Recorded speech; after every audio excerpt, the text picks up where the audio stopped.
Փ. Պահապանների գաղտնիքը։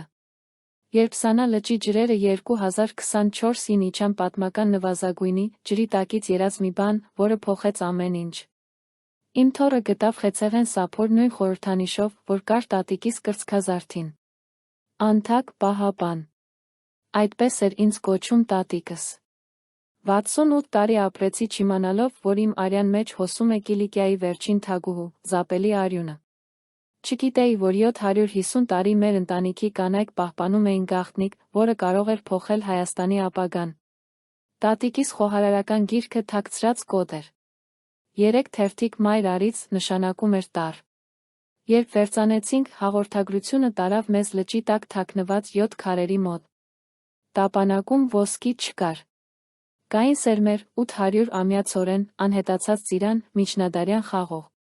Եվ Զապելի նամակը, ժողովուրդը առանց երկրի կապրի, բայց երկիրը առանց իր սերմերի մեռնում է ընդմիշտ։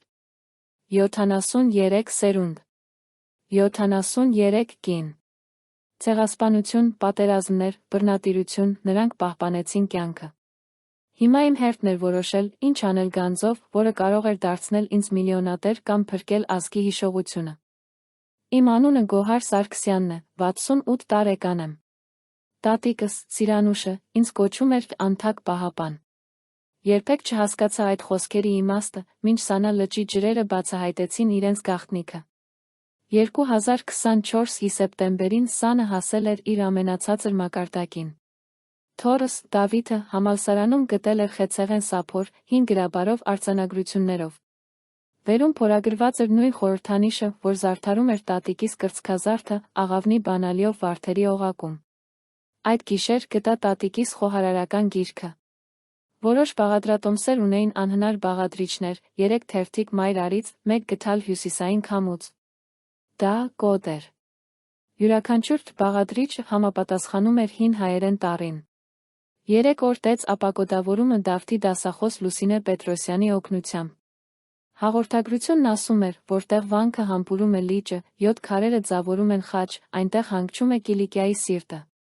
Միայն Զապելի դուստրերը կիմանան բացել։ Դոկտոր Լուսինեն ցնցվեց։ Թագուհի Զապել Կիլիկիացի։ Մահացել է 1252-ին։ Բայց տատիկս միշտ պատմում էր մեր թագուհու մասին։ Ասում էր, մեր ընտանիքը սերում է Զապելից։ Սուզորդների օգնությամբ գտանք 7 քարեր խաչած Սանավանքի մոտ։ Քարերի միջ, Լիբանանի եղնուս տապանակ։ Երբ բացեցին իշխանությունների ներկայությամբ, բովանդակությունը ցնցեց բոլորին։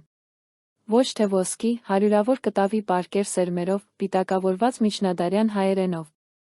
Ցորեն, գարի, ծիրան, խաղող տեսակներ անհետացած դարեր առաջ։ Ոսկե խողովակներում ծրարներ էին։ Առաջինը ես, Զապելը, պահպանում եմ այստեղ ոչ թե ոսկի, այլ կյանք։ Այս սերմերը մեր երկրի էությունն են։ Թող իմ դուստրերը պաշտպանեն դրանք, որովհետև ժողովուրդը առանց երկրի կապրի, բայց երկիրը առանց իր սերմերի մեռնում է ընդմիշտ։ Այլ ծրարներ բացահայտեցին ճշմարտությունը։ Զապելի գաղտնի դուստրը, Մարիամը, հիմնեց սերմերի պահապանների միաբանություն։ 750 տարի, յուրաքանչյուր սերնդում, Անդրանիկ դուստրը ստանում էր սերմերը առաքելությունը։ Փաստաթղթերը հետում էին իմ ազգային ծառը մինչ Զապելը։ 73 սերունդ կանայք։ 1915-ին ծառածառուկս փախավ միայն սերմերի պայուսակով։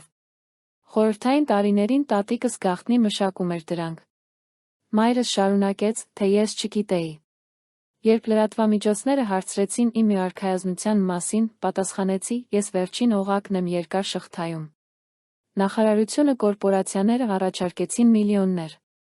Բայց հիշեցի Զապելի խոսքերը, այս գանձը պատկանում է հայ ժողովրդին։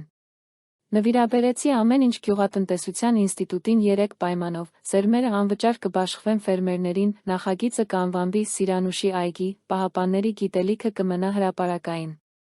6 ամսում 800-ամյա ծիրանները ծաղկեցին հայկական այգիներում։ Նախնական ցորենը, դիմացկուն երաշտին, նորից աճեց։ Ֆերմերները լացում էին համտեսելով բերքը։ Սա մեր պապերի համն է։ Բացման արարողությունում պատմեցի 73 սերունդ անանուն կանանց մասին, որոնք պաշտպանեցին գանձը ներխուժումների, ցեղասպանության, մոռացության միջով։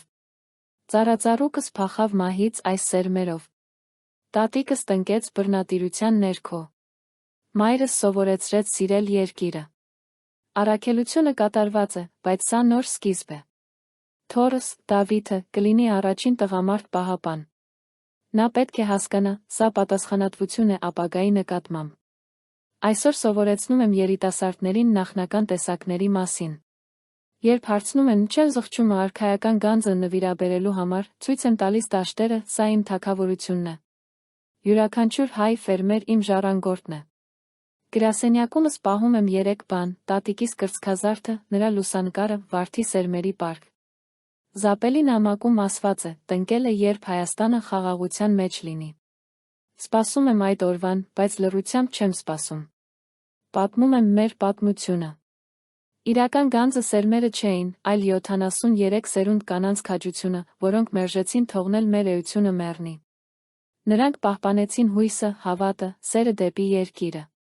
Սա արժե ավելի, քան աշխարհի ամբողջ ոսկին։